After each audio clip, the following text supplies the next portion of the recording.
Sharada teacher എൻ്റെ അമ്മയാണെങ്കിൽ അതിന് മുന്നേ എനിക്ക് കിട്ടിയ അമ്മയാണ് കല്യാണിക്കുട്ടിയമ്മ. അപ്പോൾ ആ സ്നേഹം ഞാൻ നിർവഹിച്ചു കൊള്ളട്ടെ. നിങ്ങൾ മാധ്യമങ്ങൾ എന്ന നിലയ്ക്ക് അങ്ങനെ ഒരു ചിന്ത വെച്ച് പുലർത്തിക്കോളൂ.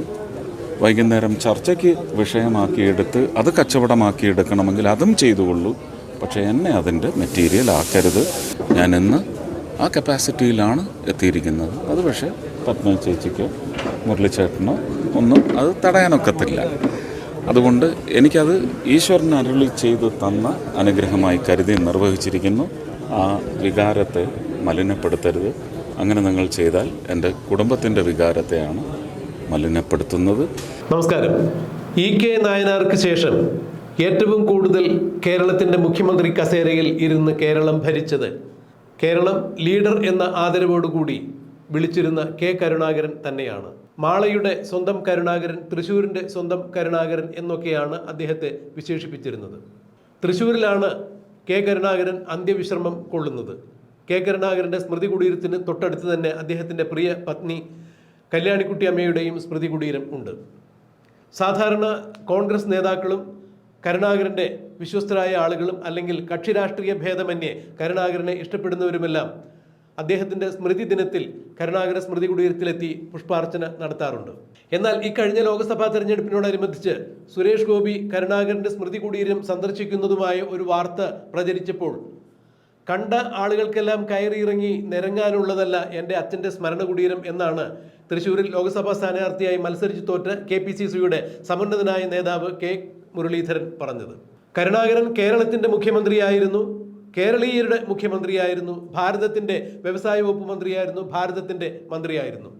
അതുകൊണ്ട് തന്നെ കക്ഷി രാഷ്ട്രീയ ഭേദമന്യേ കരുണാകരൻ കേരളത്തിൻ്റെയും ഭാരതത്തിൻ്റെയും പൊതുപ്രവർത്തകനായിരുന്നു, ജനസമ്മതനായ നേതാവായിരുന്നു. K മുരളീധരനെ പോലുള്ള സമുന്നതനായ ഒരു നേതാവ് അത്തരത്തിൽ പറയാൻ പാടുള്ളതായിരുന്നില്ല, പ്രത്യേകിച്ച് ഒരു തെരഞ്ഞെടുപ്പ് കാലഘട്ടത്തിൽ. കരുണാകരൻ കേരളത്തെ സംബന്ധിച്ചിടത്തോളം ഏറ്റവും കൂടുതൽ മുഖ്യമന്ത്രി കസേരയിൽ ഇരുന്ന് ഭരിച്ച ഒരു മുഖ്യമന്ത്രി തന്നെയാണ്.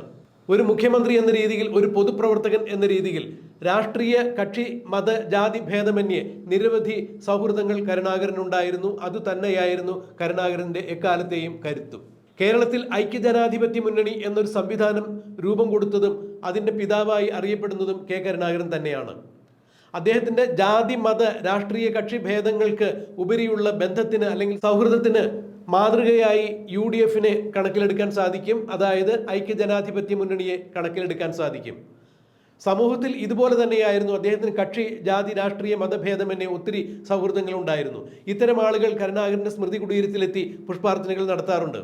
എന്നാൽ തെരഞ്ഞെടുപ്പ് കാലത്ത് BJPയോട് ബന്ധപ്പെട്ട ചില ആളുകൾ, അതായത് പത്മജ വേണുഗോപാലിൻ്റെ BJP പ്രവേശനത്തെ തുടർന്ന് BJPയിലെ ചില ആളുകൾ, പ്രത്യേകിച്ച് സുരേഷ് ഗോപിയെ പോലുള്ള ചില നേതാക്കൾ കരുണാകരൻ്റെ സ്മൃതി കുടീരം സന്ദർശിക്കുന്നു എന്നുള്ള വാർത്ത അറിഞ്ഞപ്പോൾ മുരളീധരൻ വല്ലാതെ അസ്വസ്ഥനായി.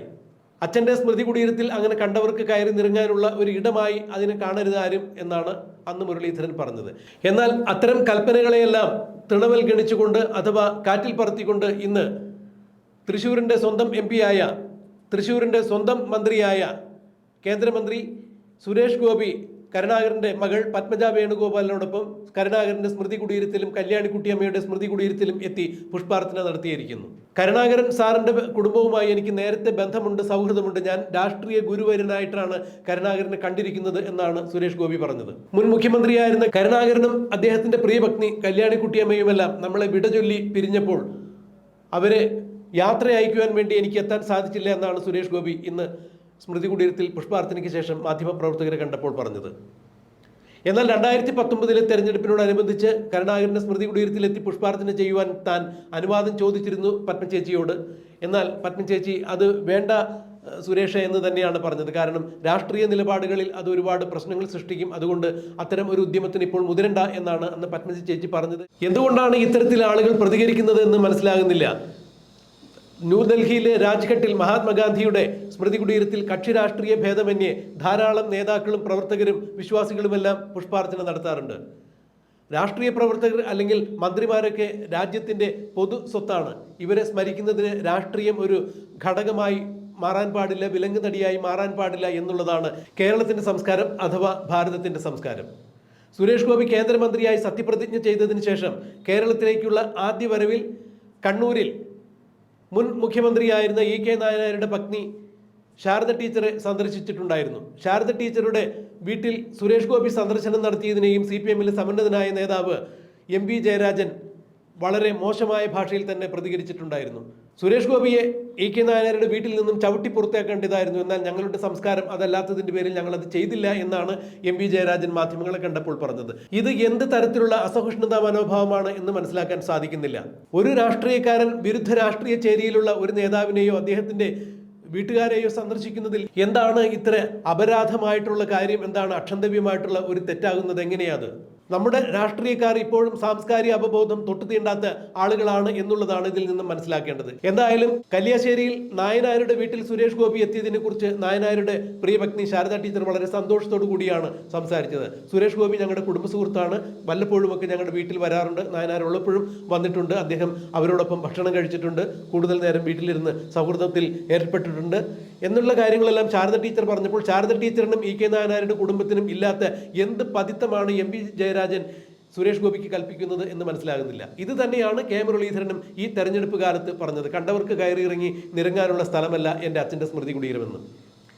എന്തായാലും നമ്മുടെ രാഷ്ട്രീയക്കാർ കക്ഷി രാഷ്ട്രീയം മറന്ന് കൂടുതൽ സൗഹൃദ മനോഭാവം വെച്ച് പുലർത്തേണ്ട ആളുകളായി മാറിയിരിക്കുന്നു. തെരഞ്ഞെടുപ്പ് കാലത്ത് മാത്രം ആളുകളെ കാണുമ്പോൾ കെട്ടിപ്പിടിച്ച് കക്ഷി രാഷ്ട്രീയം മറന്ന് അല്ലെങ്കിൽ ജാതി മത സമവാക്യങ്ങൾ പറഞ്ഞ് വോട്ട് ചോദിക്കുന്നത് പോലെ ജീവിതത്തിലും ഇത് പുലർത്തേണ്ടതാണ് എന്നാണ് ഇതിൽ നിന്നെല്ലാം മനസ്സിലാക്കേണ്ടത്. എന്തായാലും കെ കരുണാകരന്റെ സ്മൃതി കുടീരം സന്ദർശിച്ച് പുഷ്പാർച്ചന ചെയ്ത ശേഷം സുരേഷ് ഗോപി മാധ്യമങ്ങളെ കണ്ടപ്പോൾ സംസാരിച്ചതിന്റെ പ്രസക്ത ഭാഗങ്ങൾ നമുക്കൊന്ന് കേൾക്കാം.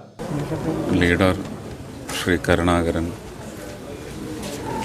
അദ്ദേഹത്തിൻ്റെ സഹധർമ്മിണി അമ്മ എന്നാണ് ഞാൻ വിളിക്കുന്നത്. അപ്പോൾ രണ്ടുപേരെയും യാത്ര അയക്കാൻ അന്നെത്താൻ സാധിച്ചിരുന്നു. അത് കഴിഞ്ഞ് പക്ഷേ വ്യക്തമായൊരു രാഷ്ട്രീയത്തിൽ അതിൻ്റെ ഭാഗമായതിൻ്റെ ശേഷം ഒരുപക്ഷെ കേരളത്തിലെ കോൺഗ്രസിൻ്റെ പിതാവ് എന്ന നിലയ്ക്ക് തന്നെ ഞാൻ കാണുന്നത് അങ്ങനെയാണ്. ഇന്ദിരാഗാന്ധിയെ ഭാരതത്തിൻ്റെ മാതാവ് എന്ന് കാണുന്നത് പോലെ ലീഡർ ശ്രീ കരുണാകരനെ, അതിനു മുമ്പ് അദ്ദേഹത്തിൻ്റെ മുൻഗാമികളൊക്കെ ഇതിൻ്റെ ഫൗണ്ടേഴ്സ്, കോ ഫൗണ്ടേഴ്സ് ഒക്കെ ഉണ്ടാവും, അവരോടൊന്നും അപമര്യാദയല്ല. പക്ഷേ എൻ്റെ തലമുറയിൽ ഒരുപക്ഷെ ധീരനായ ഒരു ഭരണകർത്താവ് എന്ന നിലയ്ക്ക് ആരാധന തീർച്ചയായിട്ടും ആ വ്യക്തിയോടാണ്. അദ്ദേഹം പ്രതിനിധാനം ചെയ്യുന്ന രാഷ്ട്രീയ കക്ഷി അതിനോടും അതുകൊണ്ട് തന്നെ ഒരു ഇഷ്ടമുണ്ടാവും. ആ നിലയിൽ ഒരു സഹവർത്തിത്വം, ഒരുപക്ഷെ ഒരു മാനസപുത്രൻ എന്ന അദ്ദേഹം തന്നെ ഉപയോഗിച്ചിട്ടുള്ള വാക്ക്, അതിനുള്ള മര്യാദയാണ് ഇന്ന് രാഷ്ട്രീയപരമല്ലാതെ തന്നെ ഊട്ടിയുറപ്പിച്ചുകൊണ്ട് രാജ്യം പകർന്ന് നൽകിയ തൃശ്ശൂർക്കാർക്കുള്ള, അതുവഴി കേരളത്തിനും തമിഴ്നാടിനുമുള്ള അനുഗ്രഹമായി ഒരു പദവിയിൽ ഇരുത്തിയെങ്കിൽ ആ പദവിയിൽ ഇരുന്നു കൊണ്ട് ഗുരുത്വം നിർവഹിക്കാൻ ആണ് ഞാനിവിടെ എത്തിയിട്ടുള്ളത്. അതിന് ചോദ്യങ്ങളൊന്നുമില്ല, ആ ചോദ്യങ്ങൾക്കുള്ള ഉത്തരവും എൻ്റെ കയ്യിലില്ല. ദയവ് ചെയ്ത് ക്ഷമിക്കണം. നയനാർ സഖാവിൻ്റെ ഞാനിപ്പോഴും ഉറച്ച ഭാരതീയനായും ഭാരതീയതയ്ക്ക് വേണ്ടി നിലകൊള്ളുന്ന ഒരു വ്യക്തി, ഒരു കുടുംബനാഥൻ എന്ന നിലയ്ക്കും തീർച്ചയായിട്ടും എൻ്റെ രാഷ്ട്രീയം എന്ന് പറയുന്നത് വളരെ എവിഡൻ്റാണ്, അതുടയാൻ പാടില്ല. പക്ഷേ എന്ന് വെച്ച് എൻ്റെ വ്യക്തിയുടെ നിർവഹണം അതെൻ്റെ ഹൃദയത്തിൽ നിന്ന് വരുന്നത്, അതിനൊരിക്കലും രാഷ്ട്രീയ മാനം കാണേണ്ടതില്ല, എൻ്റെ അഭ്യർത്ഥനയാണ്. അപ്പോൾ ശാരദ ടീച്ചർ എൻ്റെ അമ്മയാണെങ്കിൽ അതിന് മുന്നേ എനിക്ക് കിട്ടിയ അമ്മയാണ് കല്യാണിക്കുട്ടിയമ്മ. അപ്പോൾ ആ സ്നേഹം ഞാൻ നിർവഹിച്ചു കൊള്ളട്ടെ. നിങ്ങൾ മാധ്യമങ്ങൾ എന്ന നിലയ്ക്ക് അങ്ങനെ ഒരു ചിന്ത വെച്ച് പുലർത്തിക്കോളൂ. വൈകുന്നേരം ചർച്ചയ്ക്ക് വിഷയമാക്കിയെടുത്ത് അത് കച്ചവടമാക്കിയെടുക്കണമെങ്കിൽ അതും ചെയ്തുകൊള്ളൂ, പക്ഷേ എന്നെ അതിൻ്റെ മെറ്റീരിയൽ ആക്കരുത് എന്ന് വീണ്ടും വീണ്ടും ഞാൻ അഭ്യർത്ഥിക്കുക. ഞാൻ ഇങ്ങനെ ഒരു മുഹൂർത്തത്തിന് വേണ്ടിയുള്ള അഭ്യർത്ഥന 2019 ഇവിടെ സ്ഥാനാർത്ഥിയായി വരുന്ന സമയത്ത് പത്മ ചേച്ചിയോട് അപേക്ഷിച്ചതാണ്. പക്ഷേ വ്യക്തമായ രാഷ്ട്രീയ ദിശാബോധം, ഉത്തരവാദിത്വം ആ നായമ്മയ്ക്കുണ്ടായിരുന്നത് കൊണ്ട് അത് പാടില്ല സുരേഷ്, അത് തെറ്റല്ലേ, എൻ്റെ പാർട്ടിക്കാരോട് ഞാൻ എന്ത് പറയും, എനിക്കങ്ങനെ ഒരു ഉത്തരവാദിത്വം കൂടിയുണ്ടല്ലോ എന്ന് പറഞ്ഞത് ഞാൻ മാനിച്ചു, ഇത്രയും കാലം മാനിച്ചു. പക്ഷേ ഇന്ന് രാജ്യം സമ്മാനിച്ച ഒരു പദവിയിലിരുന്നു കൊണ്ട് എനിക്ക് മുന്നേ എത്രയോ കാലം കേരളത്തിലായാലും കേന്ദ്രത്തിലായാലും അതിനേക്കാൾ ഉന്നതമായ പദവിയിലിരുന്ന എൻ്റെ രാഷ്ട്രീയ ഗുരുക്കന്മാരിൽ, അത് സ്ത്രീകളായാലും പുരുഷന്മാരായാലും ഏറ്റവും മുന്തിയ സ്ഥാനം കൽപ്പിച്ചിരിക്കുന്ന 2 മഹത് വ്യക്തികൾ എൻ്റെ രാഷ്ട്രീയ പാതയിലല്ലായിരുന്നു എന്നതിൻ്റെ പശ്ചാത്തലത്തിൽ എനിക്ക് ഗുരുത്വം കൈമോശം വരാൻ പാടില്ല, അത് ദൈവനിന്ദയാവും എന്ന് വിചാരിച്ചതുകൊണ്ട് ഞാൻ ഇന്ന് ആ കപ്പാസിറ്റിയിലാണ് എത്തിയിരിക്കുന്നത്. അത് പക്ഷേ പത്മ ചേച്ചിക്കോ മുരളിച്ചേട്ടനോ ഒന്നും അത് തടയാനൊക്കത്തില്ല. അതുകൊണ്ട് എനിക്കത് ഈശ്വരൻ അരുളി ചെയ്ത് തന്ന അനുഗ്രഹമായി കരുതി നിർവഹിച്ചിരിക്കുന്നു. ആ വികാരത്തെ മലിനപ്പെടുത്തരുത്. അങ്ങനെ നിങ്ങൾ ചെയ്താൽ എൻ്റെ കുടുംബത്തിൻ്റെ വികാരത്തെയാണ് മലിനപ്പെടുത്തുന്നത്.